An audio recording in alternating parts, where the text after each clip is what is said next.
Welcome back, everyone. We're back with female founders through the pandemic. Thank you very, very much for all your comments and feedback on this series. I am really glad a lot of you have found it useful and interesting, and I'm really glad to read all your comments all the time. It's definitely none of me making this so interesting. It's my guests. And they're diverse and wonderful women who have accepted to do this with me. Today we're here with another female founder, and as you know, I let all my guests introduce themselves, so I'll pass the ball over to Katy. Oh, thank you, Francesca. Hi, my name's Katy Lehman and I'm the co-founder of Nook Mortgages. So thanks for having me, appreciate it. Thank you for being here. So tell us a bit about your business, everything you want to tell us, really, how old it is, how was it going before the pandemic, etc., etc. Okay, amazing. So we launched in September last year, and the first 6 to 7 months have been genuinely very, very good. We've been strong about building relationships and sort of working with lots of different types of clients that we're sort of keen to continue to work with. And lockdown came, and it was at a point where it was really just starting to sort of take off and get momentum. And yes, it slowed down slightly because obviously with the mortgage market, with the housing market and things, we've had to definitely be sort of adaptable. But really the sort of the core values of the business and how we operate and about being flexible is being able to sort of just be sort of carried over and just be more prevalent every day. So our sort of speciality is dealing with first-time buyers, looking to people to get onto the property market, not necessarily sure quite how to do that. People who are already homeowners who are looking for their remortgages, but also home movers. That's a lot of what we do, and we arrange our clients' mortgages and make sure that they're adequately protected with the relevant insurances. So any product that we recommend, any package of products that we would recommend to our clients as well, they're all purely tailored to them and their set of circumstances. And I think what's different about Nook is it's very much an education piece. So many times I hear, oh, I was told I had to have life insurance for a mortgage, or I don't know why I took a 2-year fix, for example. To me, that's just not good enough. And I'm confident that my clients, after they've we welcome them into the Nook family, is what we say. So, anything that's finished, you're part of our Nook family. You understand your whats and your whys, rather than looking at your bank statement at a time like this. And, people might have been made unemployed or, put on furlough, or, businesses on down to, they look at the bank statement and they understand why. And it is ultimately about protecting them, but realising their dreams as well. Getting onto the property ladder is really difficult, and, explaining to consumers as to what's, why not use a bank, or why just use an estate agent that you've been told to use, for example. It's about working with a mortgage broker that you actually get on with and you can relate to and you can have a good conversation with. So just Nook is about very much being approachable and relevant, I think, to the times, basically. So that's probably us in a nutshell. Lovely. Sounds like a lovely way to interact with people. I am actually in the process of moving house. So Really? I should have moved on the 9th of April, but obviously I didn't. No, you're definitely not. But yeah, and it is, I am not a first-time buyer, but every time it's a difficult process and it's a scary process, and you have people looking into your every spend, even when you buy candies, and it is a process that obviously you need assistance with, isn't it? Because as experienced as you might be in buying and selling houses, it's always very obscure the way very much so. And I think I always tell my clients I can be as involved with the property process, the house move and the remortgage, however it is. I can be as hands-on or as little as you want. And again, if someone wants the hand-holding the whole way through, that might not necessarily work for the next client. So I this first part of my sort of appointment with clients is just getting to know them and understanding, you know, how they are as a family or as a person, and, you know, what the 5-year plan is to really help build their picture of what their future looks like. Because again, you know, things can change, and actually what somebody's looking at right now isn't necessarily for the future long term, it might be short term. So in terms of the whole process, when we purposely partner up with local firms who we would use ourselves.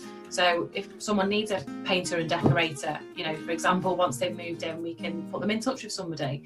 But in terms of the house buying process, you know, we're dealing with local solicitors firms, and, you know, we make good recommendations to them. So anything sort of property related, we're kind of here to hold your hand with the whole way through, if that makes sense. So rather than you having to look yourself for all the different people. Yeah, and every situation is different, isn't it? I mean, I've bought and sold only in the time I've been in the UK. This is my 5th house. Yeah. And when I bought the house I'm in now, it was when I divorced, and I thought this was going to be my forever home. I thought this was going to be my home, and I'm done. This is me. Yeah, and I converted the loft, and and I put bidet in every bathroom because I'm Italian, and this is what I do. And then now I'm buying a house with my new partner, and it's something I never would have thought would happen 4 years ago when I bought this house. And also the difference for me is that up till this moment of my life, I always bought my houses in cash. And now that I need a mortgage, I get the, why do they want to know all these things about me? I don't want to tell them. Yeah, I know what you mean. It's a lot. And again, sometimes, and that's where it's very important for me to understand my clients. And I've recently had a lady who's divorced, and this is her new chapter, I call it. And I sort of, because you kind of become friends, so I have to have those conversations and go, but okay, what if you do meet somebody? I know it's not on the cards right now. Yeah. So, you know, and it's just being able to sort of coach as well, and sort of be there to actually play devil's advocate with my client, and just make sure, are they thinking about the certain things? Have they given that any thought yet? Because it all goes into part of the process, because house buying is huge, but it doesn't have to be scary and stressful, basically. I like that. So when this hit, obviously very new business, what happened? Because obviously, as I know, and everyone else who was going through the house buying process knows, things kind of really stopped because movers are not working, and despite solicitors working from home, there is really nothing you can do about it, isn't it? So what happened, and how did you have to change the way you work? Was there like a process you went through?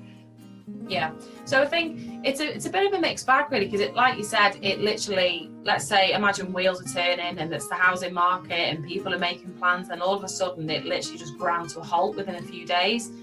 So it for me, I was watching the government updates every single day, and when they announced mortgage payment holidays, I thought, hang on a minute, logistically this is going to be huge for lenders to even facilitate. So I think the biggest thing for me was just, I need to help. Okay, so how am I gonna help people?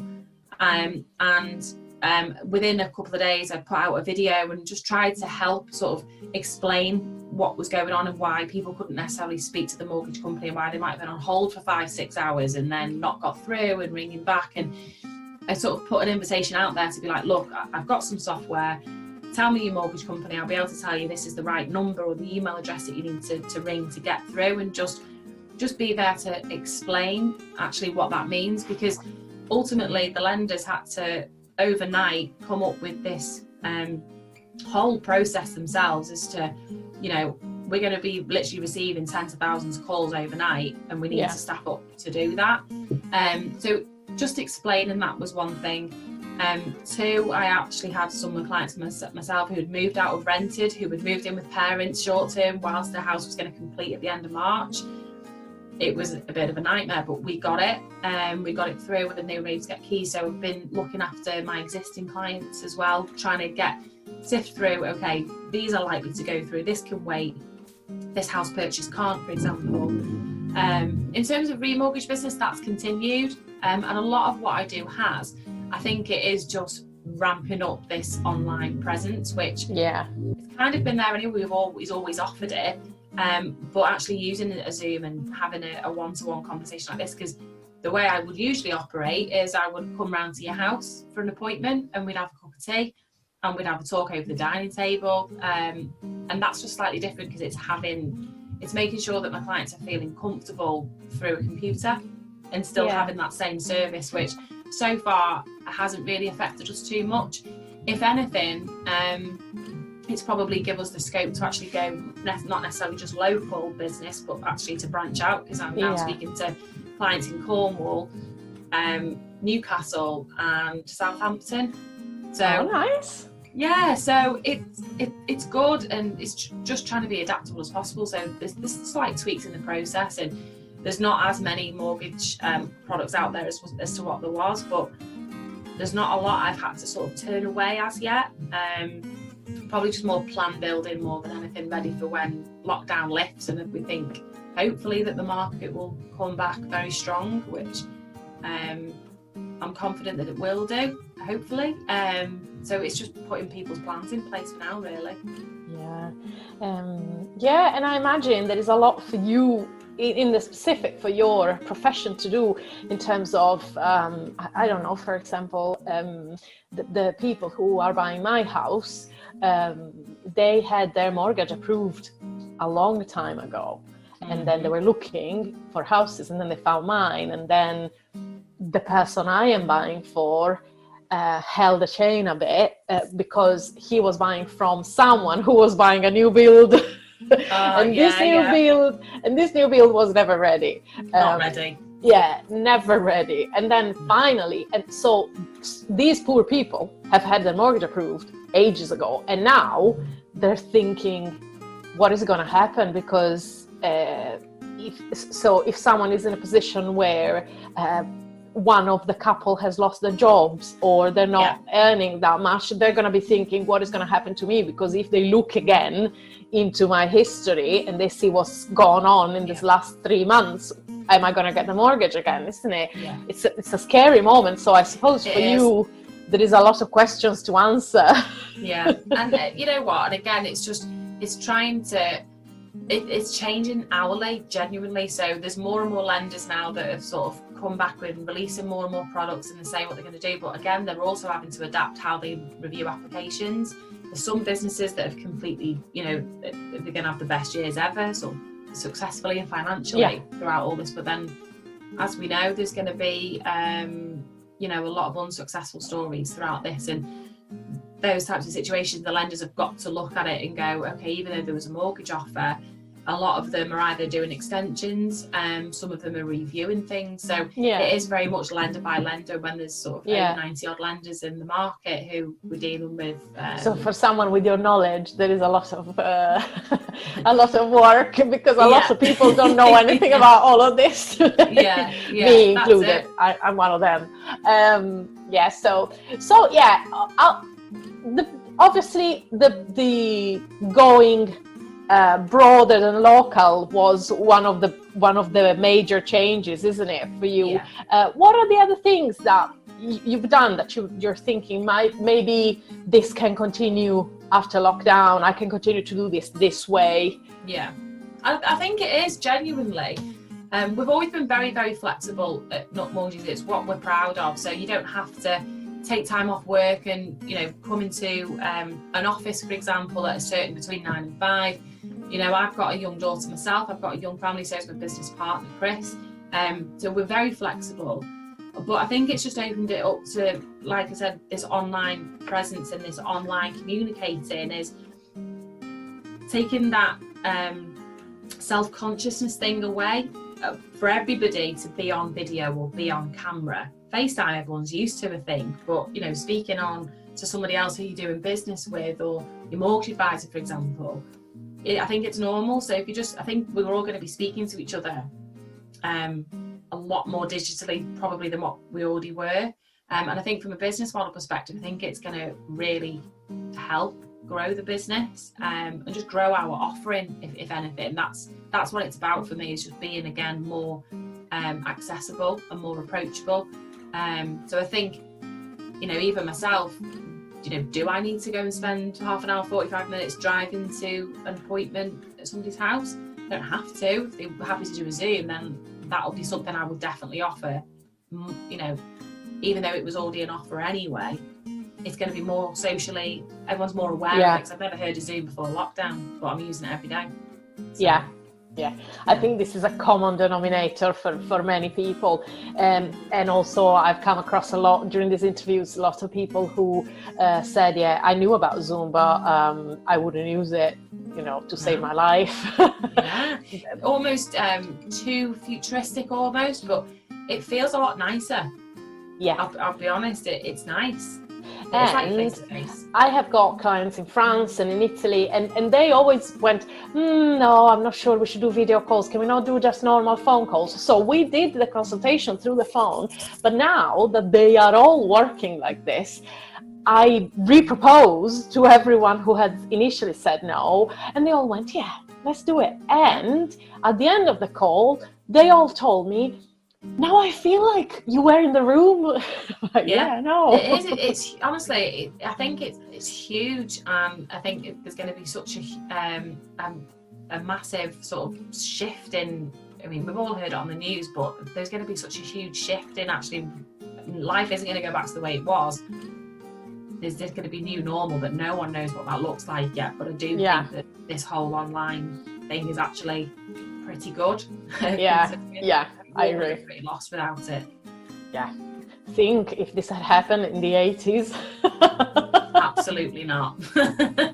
No way, shape or form. I was talking to my son yesterday, and he was asking me about a certain cartoon series, and he said, did you used to watch it? And I said, this cartoon series didn't exist, but I'll tell you more, that till I was 10, not even VHR existed. But he was like, what's that? Exactly. And I said, and children could only watch TV between 4 and 6, because that was school. it. And that was it. And there was nothing else for children.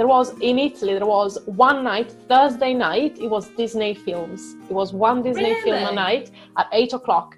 And we were allowed to stay out. My parents would go to bridge, and we were with my grandmother, and we would watch the film 8 to 10 and then go to bed. And that was it. I love that it was Disney as well. I love that. It was old. And this is why I've watched, I think, all the Disney films ever made. You know them all. You know them all. And he just looked at me and said, 4 to 6, what did you do after and before? I didn't watch TV. There was no YouTube. There was nothing else. It was playing outside, I suppose. Great tragedy. It was playing whatever, inside, outside, reading books. Very much so. I know. But so, as you know, we always close this with 3 positives. So they can be personal, business life, whatever you choose. But what are the 3 best things that the pandemic has brought? Okay, I would probably say it's made me appreciate time a lot more. I think life has sort of stopped, and to a degree, not life stopped, but time has stopped to make us all sort of stop and evaluate and actually sit and look at what we've got, and appreciate things a lot more. I'm very, very grateful for that, for sure.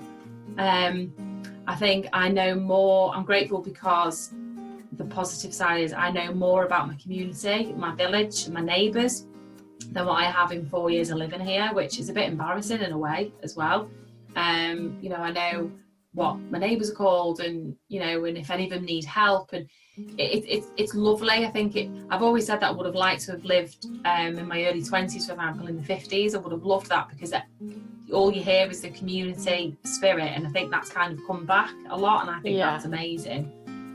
I think probably from a business perspective, it's just I don't know, just a bit of confidence, really. I mean, we don't know where it's going to go to, and hopefully everything's going to be okay, but I think self-development, I think, within a business, and looking at what doesn't work and what works, and actually having the time to help people more so with it's kind of fitting with the business model, which has given me a bit of confidence as to what my vision was, and it's actually relevant. It's just like, right, okay, so that's good. So I think those are probably the three things out of personally, and then one for business, I would say.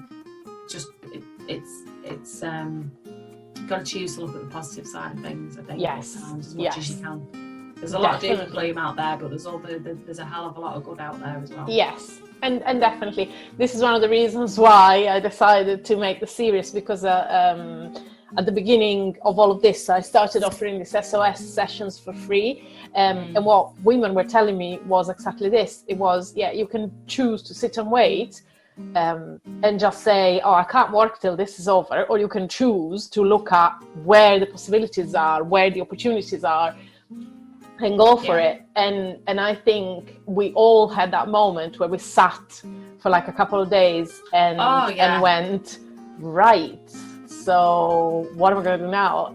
But then we all, and the amazing thing I see every time I do one of these interviews is that the first thing that every single woman interviewed said was, I stopped and looked what I can do to help people. It's the very first thing every single one of you has said, and this is absolutely amazing. I think there's been so much. I think weirdly, leading up to this whole situation, I do feel like the world was just getting to a point where it's just like everybody was so obsessed with what people had, and it was a constant rat race almost. You know, people being awful on social media and things. And I just hope to God that has stopped, or it's just made everybody just slow down and just go, okay, we're people and we're life. So definitely. I'm with you on that. It's nice, it's refreshing. We're not all ogres.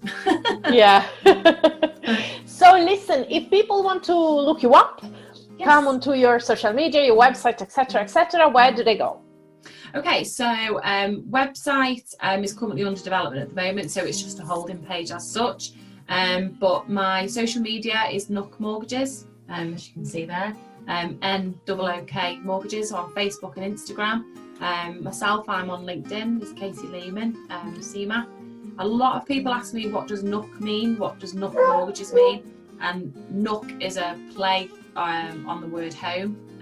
It's what we called home when we were kids. So that's what that means as well. So hopefully people will be able to remember it. But yeah, look us up if you've got any questions about any of your mortgage payment holidays, or you're a first-time buyer, you're sat at home, you know, sick of mum and dad, or you know, whoever it is that you're living with, you want to get on the property ladder, or you've learned to love your home, or you want to sell your home. I think now is the time to put that plan into place, and there's lots of ways that we help, not just arranging your mortgage and making sure that you're adequately protected for you and your family, but also if you've got a dream, let's see if we can make it happen.